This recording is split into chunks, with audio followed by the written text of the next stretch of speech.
주간 동안 주의 오늘 평안하셨습니까? 옆에 사람하고 인사합시다. 사랑합니다. 축복합니다.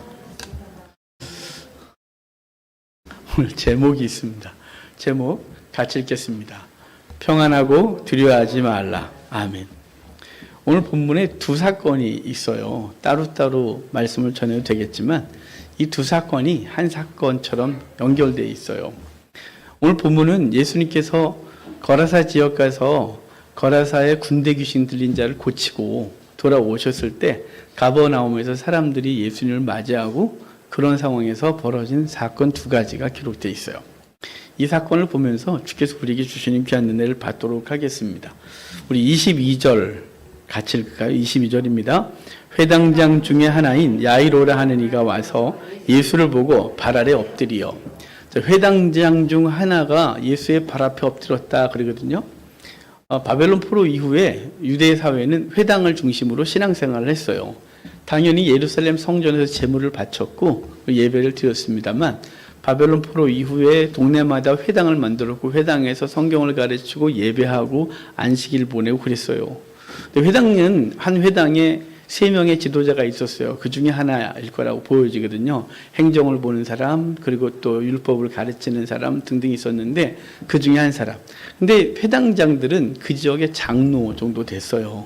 바리새인들 중심으로 됐고, 그리고 장로 정도 됐는데 존경받는 사람인 거죠. 근데 존경받는 이 사람, 원래 예수님을 쫓아다닐 이유가 없는 거죠. 왜냐하면 유대 종교에 심취한 사람이고 핵심 멤버니까요. 종교 지도자이고 그리고 그 지역의 사회적 지도자예요. 그 사람이 예수님께 와서 엎드렸다 그래요. 근데 회당장 야이로가 엎드리는데 엎드린 이유가 본문에 나오죠. 자, 우리 23절 같이 읽겠습니다. 간곡히 구하이르되 내 어린 딸이 죽게 되었사오니 오셔서 그 위에 손을 얹으사 그로 구원을 받아 살게 하소서 하거늘. 이 회당장 야이로가 예수님께 무릎 꿇은 이유가 자기 딸이 죽게 되었대요. 마태복음을 보면 마태복음, 마가복음, 누가복음 이 사건을 다 기록하고 있거든요. 마태복음은 아예 결론을 얘기라고 해요. 회당장 야이로가 와서 이렇게 말했대요. 내 딸이 방금 죽었사오니 그 몸에 오셔서 그 몸에 손을 얹어 주소서 그리하면 살리이다. 그러니까 내 딸이 방금 죽었는데 오셔서 손을 얹으소서 그러면 살겠다고 말했다는 거죠. 그런데 마가와 누가는 그렇지 않고요. 마가와 누가는 이 동일한 흐름을 갖고 가고 있어요. 죽게 되고 있는 거죠. 죽어가고 있는 거예요. 죽었는지 살았는지 막 희미한 거죠. 의식이 왔다 갔다 하고 있는 거예요. 그러니까 급한 거죠. 회당장은 급한 거예요. 지금 자기 딸이 죽게 된 거죠. 그냥 죽은 것과 진배 없는 거예요. 좀 이따 가다가 죽거든요. 와갖고 주님께 무릎 꿇은 거죠. 절대 무릎 꿇지 않을 사람이, 절대 그의 신앙을 내려놓지 않을 사람이 지금 급한 거예요. 급해서 그에게 무릎 꿇어 오셔서 내 딸에게 손을 얹어서 기도해달래요. 그럼 나을 거라는 거죠.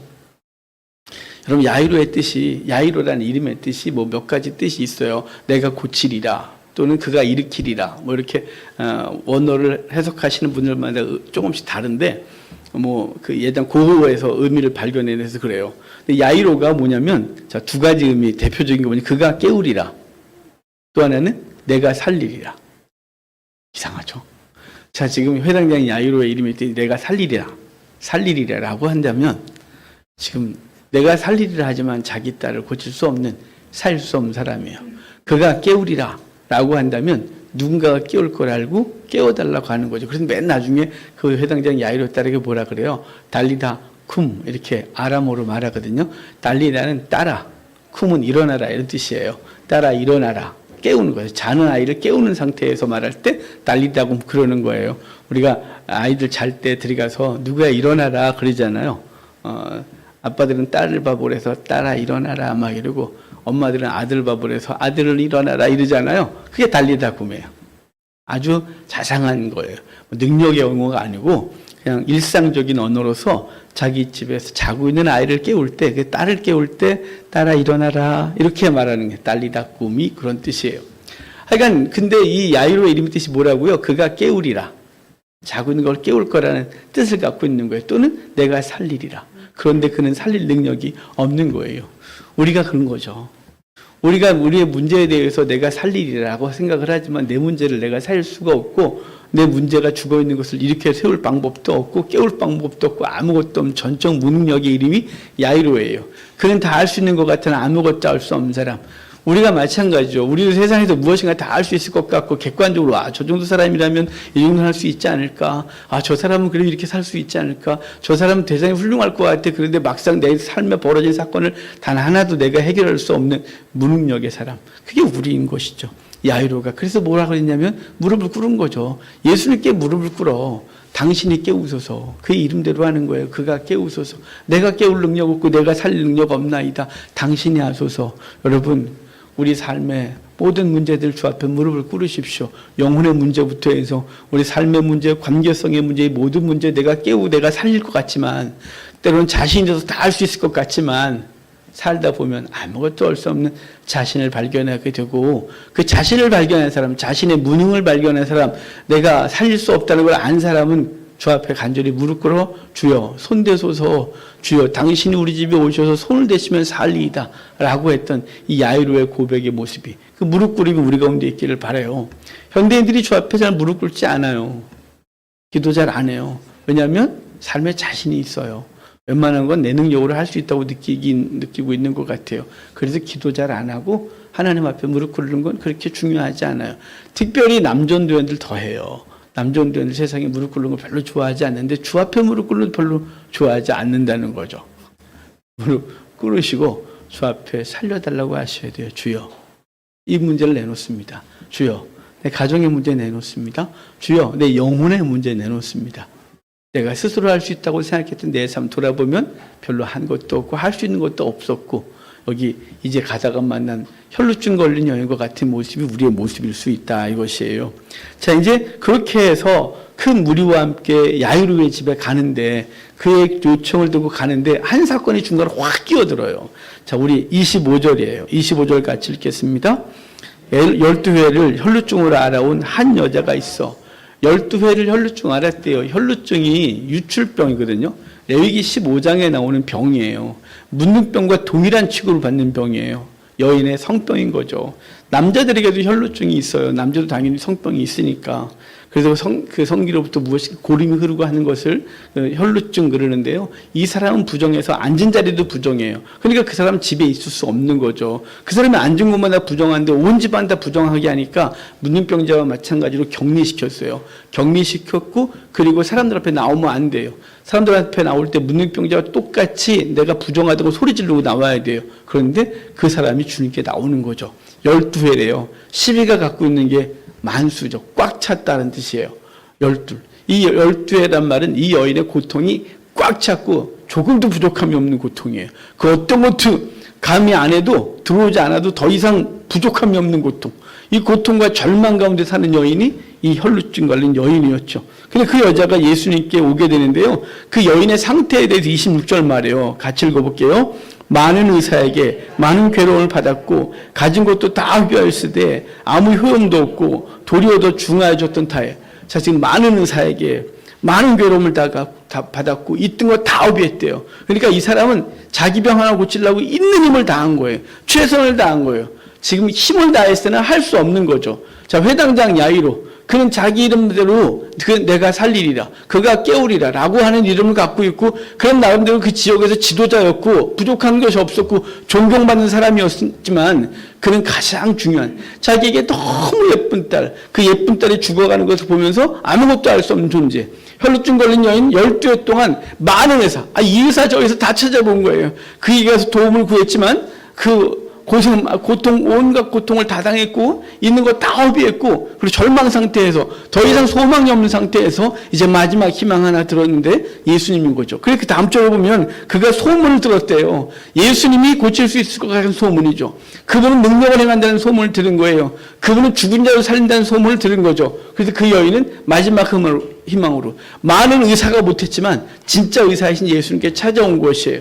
회당장 야이로는 자기 딸을 살릴 수 없는 그 무능, 자기가 존경받고 있고 종교적으로 대단한 사람이고 회당에서 하나님을 예배하고 그가 기도한 무엇이가 응답받는 것 같았는데 정작 자기 딸은 고칠 수 없는 이 무능, 이 무능한 사람들이 주 앞에 다 온 거예요. 한 사람은 와서 무릎을 꿇었고 자기의 권위와 지위 다 내려놓고 무릎을 꿇었고 한 여인은 죽음 각오하고 온 거예요. 그 여인은 어떡하다고요? 돌에 맞을 거라고요. 회중 가운데 오면 안 돼요. 그가 길을 다니다가 저 멀리서 사람이 오면 소리 질러야 돼요. 부정하다! 부정하다 외쳐야 돼요. 그래서, 저 사람 곁에 가면 안 돼. 바람도 맞으면 저 사람 쪽에서는 바람도 맞고 싶지 않은 거죠. 오면 괜히 부정할 것 같고 병이 옮을 것 같으니까. 그래서 그 여인은 격리돼야 됐어요. 가족들도 함께 있을 수 없었고, 그런 앉은 자리에 부정했기 때문에 그 사람이 만졌던 것, 앉았던 것, 지나갔던 것 다 부정해요. 근데 그 여인이 지금 침묵하고 싹 오는 거예요. 몰래 오는 거예요. 얼굴 가리고 왔겠죠. 온갖 다 뒤집어 쓰고 왔겠죠. 동네 사람 알 것 같으니까 혹시나 자기를 알아보는 사람이 있을까 싶어서 그러니까 너무 두려워서 몰래 왔겠죠. 와서 회중 사이를, 군중 사이를 뚫고 예수님께서 옷자락을 잡는 거예요. 그가 이러는 거죠. 27절 봐요. 같이 읽어요. 예수의 소문을 듣고 무리 가운데 끼어 뒤로 와서 그의 옷에 손을 대니 이렇게 말하는 거예요. 무리 중에 낀 거죠. 그는 돌 맞아 죽어야 되는 거예요. 회당장이 야이로는 자기 신분 다 내려놓은 거예요. 아니 더 이상 회당장이 될 수가 없을지도 몰라요. 이 사건 때문에. 왜냐하면 유대 종교의 지도자잖아요. 그 지역의 지도자잖아요. 그리고 예수 그리스도는 당시 사람들한테 거절당했고 그리고 배척당했던 사람이에요. 근데 그 앞에 무릎 꿇은 종교 지도자. 예를 들어볼까요? 목사가 어느 무당한테 가서 무릎 꿇고 이 문제 좀 해결해 주세요. 그 사람 목사 하겠어요? 더 이상 목회 못하는 거지. 그 사람 끝난 거예요. 회당장 야이로는 자기 삶 건 거예요. 이제 더 이상 소망 없는 거예요. 자기 신분 내려놓은 거예요. 이 혈루증 걸린 여인이 죽을 각오하고 들어온 거예요. 이제 걸리면 돌 맞아 죽을 거예요. 왜냐하면 들어오다가 많은 사람을 부정하게 했거든요. 하나님과 관계가 끊어지게 한 거예요. 그 여인 돌 맞아 죽어야 되는 거예요. 둘 다 간절했어요. 둘 다 이거 아니면 끝나는 거예요. 둘 다 이 순간 지나면 아무것도 없다는 걸 안 거예요. 그는 하나님 앞에 온 거죠. 주 앞에 나와 무릎 꿇은 것이. 여러분, 우리 주님께서 찬송가, 복음성가 가운데 주님께서 우리 사이 지나가신다는 찬송이 있어요. 지나가신다고. 그분 붙들라고. 여러분, 우리에게 기회가 매일 있을 것 같지만 우리 인생이 그렇게 대단한 인생이 아니에요. 오늘 우리 어쩔 줄 모르고 내일이 우리의 것인지 아무것도 알 수가 없잖아요. 근데 우리는 내일을 스스로 보장해요. 아니요. 주님께서 오늘 내게 주신 은혜 그거 붙들지 못하면 주님께서 오늘 내게 주시는 것 은혜를 받지 못하면 내일은 내게 없는 거예요. 1년 뒤를 약속해요? 1년 뒤에 내가 주님을 어떻게 하겠다고? 1년 뒤에 주를 잘 섬기겠다고? 그런 거 없어요. 오늘 주를 섬기고 오늘 주 앞에 무릎 꿇어야 되는 것이에요. 못하면 내일도 안 해요.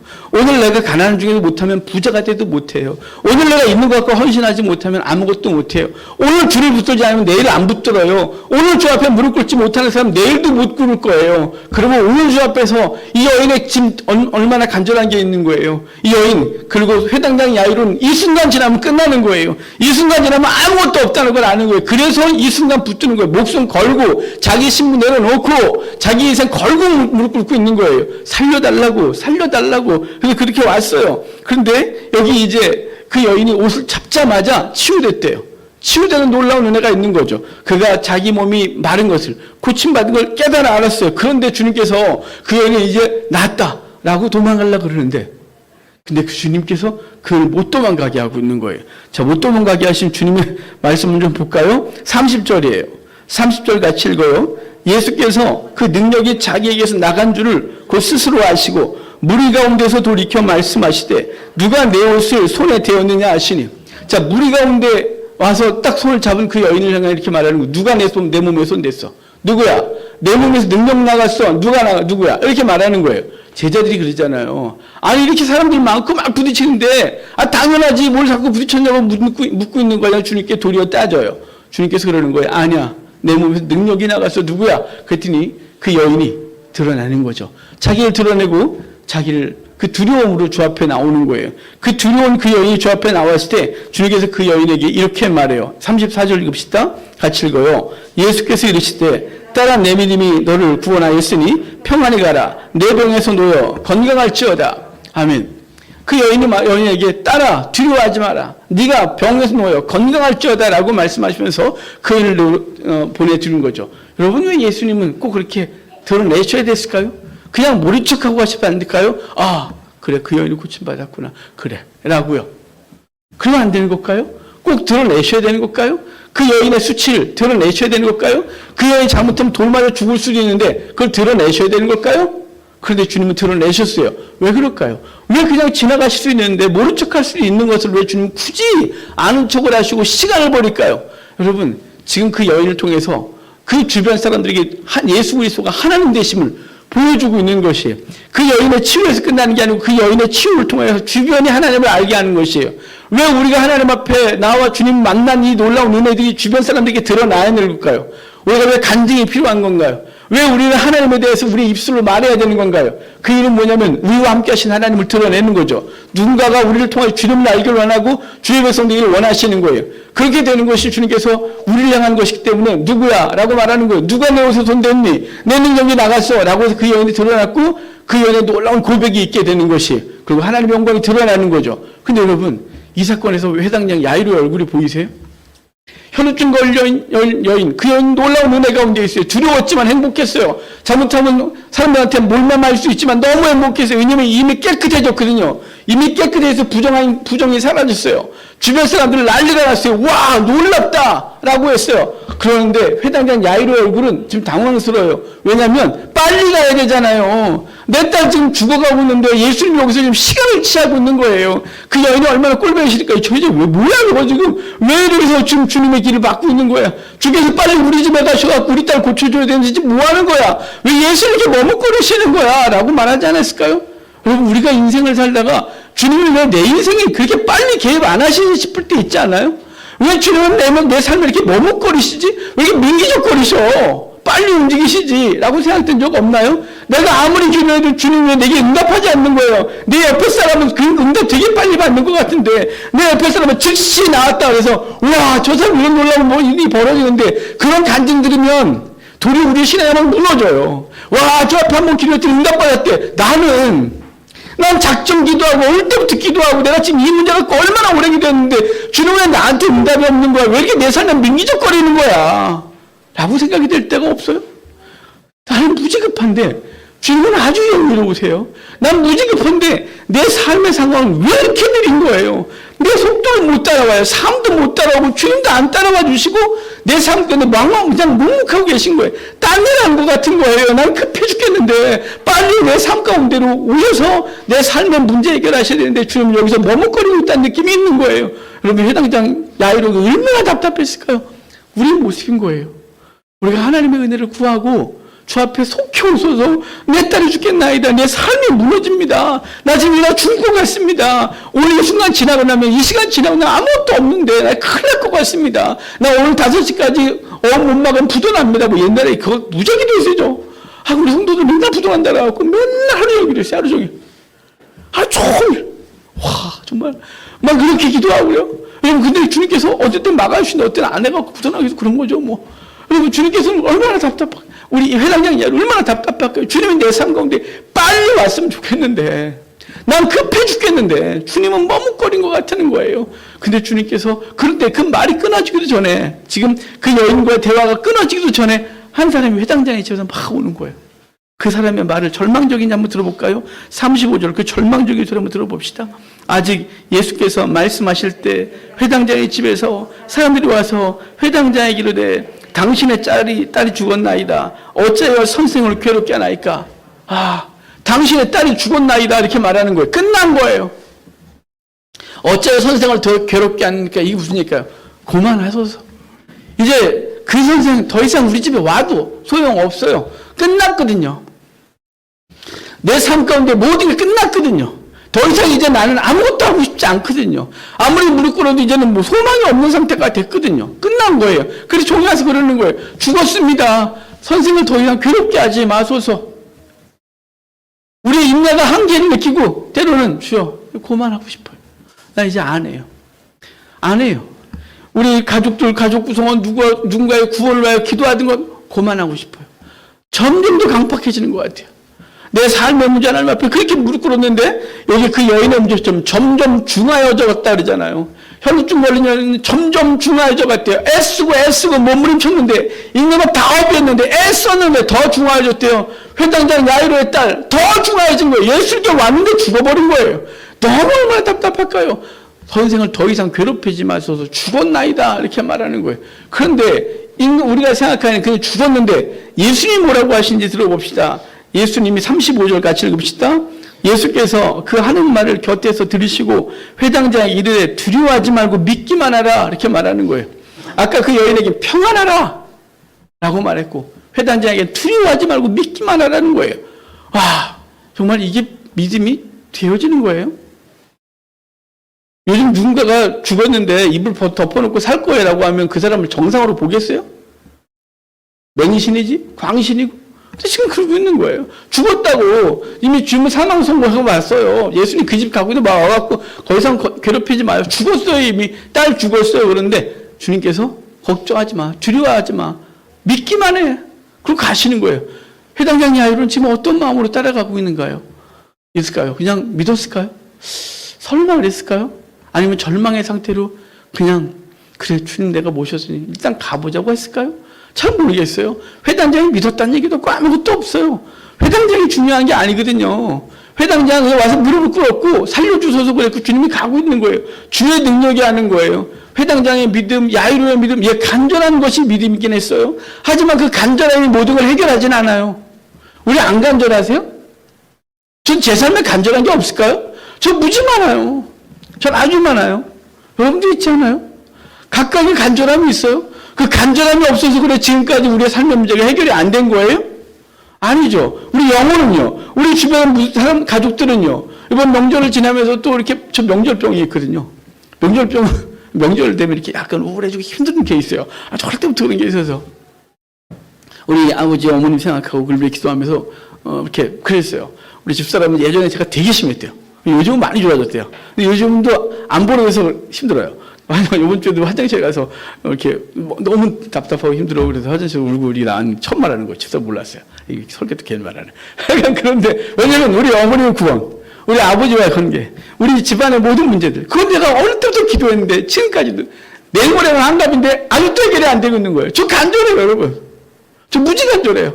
아주 간절해요. 제 가족의 문제잖아요. 제 혈육의 문제인 거예요. 저 무지 간절해요. 근데 지금까지도 주님은 제게 분명한 응답이 없고 눈에 보이는 게 없는 거예요. 얼마나 답답해요. 그 모든 문제를 해결하신 것은 예수 그리스도의 전적인 사랑이에요. 그분의 전적인 뜻 가운데 달려있는 거예요. 그분은 우리를 고치시고 우리를 살리는 거죠. 그래서 두려워하지 말라고 하는 거예요. 주의 뜻 가운데 있는 모든 사람들에게. 그러면서 하는 말이 뭐냐면 자 39절 봐요. 39절 이제 주님이 산다 그러니까 거기 사람들이 비웃고 그래요. 39절 봐요. 들어가서 그들에게 이르시되 너희가 어찌하여 떠들며 우느냐 이 아이가 죽은 것이 아니라 잔다. 이거 말이 됩니까? 죽었지. 죽었는데 잔대요. 제가 장례치러 가서 만약에 영안시대에 있는 사람에게 막 울면 울지 마십시오. 자고 있으니까. 이렇게 말하면 여러분 이상하지 않을까요? 목사가 맛이 갔구만. 그럼 잠을 깨워봐요. 라고 나사로가 죽었을 때 잔다 그러니까 그럼 일어나겠나이다 제자들이 그랬어요. 일어나겠나이다. 그럼 일어나겠지 뭐라고 했지만 여러분 죽은 건 죽은 거예요. 그리스 갔을 때 그랬잖아요. 그들은 죽은 사람을 잔다고 생각한다고. 그들은 진짜 실제적으로 잔다고 믿더라고요. 제가 몇 번 물었어요. 진짜 죽었는데 자는 거래요. 잔대요. 언젠가 깨어날 거니까 자고 있는 거래요. 그래서 제가 거기서 제가 믿음이 되게 힘들었어요. 나는 죽은 건데 저 사람은 우리가 그렇게 정통이 아니라고 그리스 정교회 정통이 아니라고 이단 중에 아니라고 말하지만 그들은 정말 부활을 믿고 자고 있다는 그냥 자고 있으니까 일어난다는 이 믿음이 철저한 거예요. 이거 일부러 믿는 것도 아니고 그냥 그게 일상이었고 그냥 그들의 생각 속에 있는 거예요. 저는 생각이 아니라 믿어야 되는 상황이었기 때문에 이게 이상했어요. 근데 주님 뭐라는 장대요. 그때 비웃어요. 여러분 세상 사람들이 우리의 믿음을 비웃을 때가 있어요. 야, 너 예수 믿잖아. 너 교회 다니잖아. 근데 네 삶이 왜 이래? 비웃는 거죠. 주님께서 해결하실 거야. 비웃는 거죠. 뭘 해결해? 지금까지도 그 모양인데. 주님 앞에 무릎 꿇으면 주님께서 하셔. 주님의 뜻이 있어. 또 비웃는 거지. 그래. 그렇게 해서 생각해. 네가 살지 그래. 여러분 사람들이 우리가 예수 그리스도를 얘기하고 그리스도의 은혜를 기억하고 우리 영혼의 구원고리 삶의 문제에 대해서 주의 특별한 계획이 있고 주의 놀라운 은혜가 있다는 것을 말하면 사람들이 비웃는 거죠. 그 비웃음이 듣기 싫어서 말하지 않고 비웃음이 듣기 싫어서 간증하지 않고 비웃음이 듣기 싫어서 예수님 얘기하지 않는 거예요. 왜냐하면 우리 속에서는 예수 그리스도의 놀라운 뜻 그것에 대해서 확신이 없거든요. 그분께서 놀라운 일을 행하실 거라는 믿음도 별로 없는 거예요. 간절함이 별로 없고, 그리고 사람들이 비웃음이 싫어서 드러내지 않는 거죠. 근데 왜 비웃었대요? 예수님이 잔다 하시니 그들이 비웃더라 이렇게 말해요. 뭐 때문에 비웃은 거예요? 말도 안 되는 소리 한다고만 하는 거죠. 세상 사람들이 교회를 비웃고요. 우리의 믿음의 얘기를 비웃고요. 우리가 하나님 얘기하고 주께서 하세요. 주님이 다 아셔요. 주님이 다 계획하고 계세요. 이거 다 비웃음거리가 되는 거예요. 뭐 소천하시지만 우리 장인어른이 제가 개척할 때 그랬대요. 미친놈이 그랬대요. 4개월 동안 아무것도 안 하고 주님께서 하세요. 주님께서 하시대요. 아무것도 없니 맨날 주께서 하시니까 미친놈 그랬대요. 나중에 우리 장인어른이 예수 믿고 천국 가시지만 하나님이 하시는 걸 보고서 정말 저 미친놈이 하나님이 하신다더니 진짜 하나님이 하셨네. 그래서 예수 믿으셨어요. 우리 장인어른이. 그리고 전도하셨어요. 친구들한테 너도 교회 다녀. 하나님 살아계셔. 여러분 지금 잠당하세요. 그리고 들어가서 뭐 하시는 거예요? 달리다쿰. 소녀아 일어나라 그러는 거예요. 이 말이 일상 용어라 그랬잖아요. 뭐 대단한 말 아니라고, 뭐 기적을 베푸는 용어? 달리다쿰 막 엄청난 일이 달리는 것도 아니고, 달리다쿰 막 뻘떡뻘떡 일어나는 그게 아니라, 지금 우리 아이들 깨울 때, 우리 아이들 갈 때 딸 일어나, 딸아 일어나 이렇게 말하는 거예요. 딸아 일어나 이렇게 말하는 게 달리다쿰이에요. 일상 용어한 거예요. 주님께서 우리 일상 속에서 일하고 계신 거예요. 우리 일상 속에서 우리 영혼을 향하여 달리다쿰 하셨고, 우리의 삶의 문제를 향하여 딸아 일어나라 이렇게 말하는 거죠. 달리다가 딸이고 쿰이 일어나요. 딸아 일어나라 말하는 거예요. 지금 여기 달리다쿰 딸아 일어나라고, 아까 혈루증 걸린 여인을 향해 뭐라 했어요? 두려워하지 말라. 딸아 이렇게 말했어요. 딸아 평안히 가라. 여인이 분명히 예수님보다 나이가 많았을 거예요. 12해 동안 혈류병으로 갈랐으니까 최소한 12년, 20대 때 병 걸렸어도 12년이니까 예수님보다 많지 않았겠어요? 그런데 그 여인은 딸아 이렇게 말하는 거예요. 주님께서 우리를 사랑으로 말하는 거죠. 딸아 일어나라. 우리의 삶 가운데 일어나라고 하는 거예요. 근데 왜 못 일어나고 주저하고 있냐면 여기 두 여인 오늘 제목이 있어요. 평안하고 두려워하지 마라. 여러분 평안하고 두려워하지 않으려면 방법이 딱 하나밖에 없어요. 절대적 예수 그리스도 하나님에 대한 신뢰가 있으면 평안하고 두려워하지 않을 수 있어요. 근데 하나님에 대한 신뢰가 없으면 두려워요. 하나님에 대한 신뢰가 없으면 평안이 깨져요. 왜냐하면 나를 도울 자 아무도 없거든요. 내 문제에서 내가 해결해보는데 해결이 안 되는 거예요. 내 가족 구성은 누군가 해결할 수 있을 것 같은데 나와 관계하고 있으면 아무도 해결 못하는 거예요. 그런데 하나님을 할 수 있다는 믿음이, 그분이 우리와 함께 하시는 그 철저한 믿음이 내 삶 속에서 평안하게 하고, 그리고 벌어질 사건 앞에서 두려워 떨지 않게 하는 것이죠. 여러분 평안하고 두려워하지 않으려면 예수 그리스도에 대한 분명한 신뢰, 전능하신 하나님에 대한 신뢰가 우리 속에 있기를 바라요. 그분을 믿으십시오. 그분이 내 삶을 철저히 아시고 내 삶에 대한 완벽한 계획을 갖고 계시고, 그 계획 가운데 조금도 틀어짐 없는 그분이 우리 가운데 말씀하신 건 땅에 떨어지지 않고 반드시 열매를 맺는다는 이 놀라운 은혜를 믿고 주 앞에 있으십시오. 오늘 새벽에 제가 여러분에게 보내드렸던 글 중에 이사야서의 말씀이 있었잖아요. 여호와의 말씀에 내 생각은 너희 생각과 다르며 내 길은 너희 길과 달라서 하늘이 땅보다 높은 같이 내 길은 너희보다 높으며 내 생각은 너희의 생각보다 높다 라고 말씀하셨고, 그 다음에 이어지는 이야기들이 뭐냐면 하늘에 비가 내리면 반드시 열매를 맺듯이 주님께서 하신 말씀은 반드시 결과를 내리라고 말씀하시는 이사야서에 계속해서 말씀하시고 있는 거예요. 여러분 주님은 우리와 함께 하세요. 그분 우리를 따라 이렇게 말하는 거예요. 우리를 향한 하나님의 완벽한 계획, 그 완벽한 사랑이 있어요. 그러므로 우리는 그분 앞에서 그분을 신뢰하고 평안하고 두려워하지 않고 살아가는 우리가 되기를 바라요. 그분을 놓치면 두려워지기 시작해요. 그분을 놓치면 평강이 깨지기 시작해요. 왜냐하면 다 자기가 책임져야 되기 때문에 그러죠. 미래를 알 수 없는 상황 가운데 난 오늘 무엇인가 결정해야 되기 때문에 그렇죠. 오늘 내 삶을 결정한 것이 내일의 어떤 것을 내게 결과를 갖다 줄지 모르니까 평안도 없고 두려움만 있는 것이에요. 여러분 주님의 섭리, 주의 전능하심을 믿으면 오늘 평안하고 내일에 대한 두려움이 사라지게 되는 것입니다. 여러분 오늘 말씀대로 평안하고 두려워하지 말라고 하신 말씀이 우리 삶 가운데 임하기를, 그래서 그 삶 가운데 그것을 가지고 이 땅에서 담대하고 또 성도로 살아가는 귀한 은혜가 있기를 주님 축복합니다. 다 같이 일어나셔서 말씀 갖고 잠깐 기도합시다.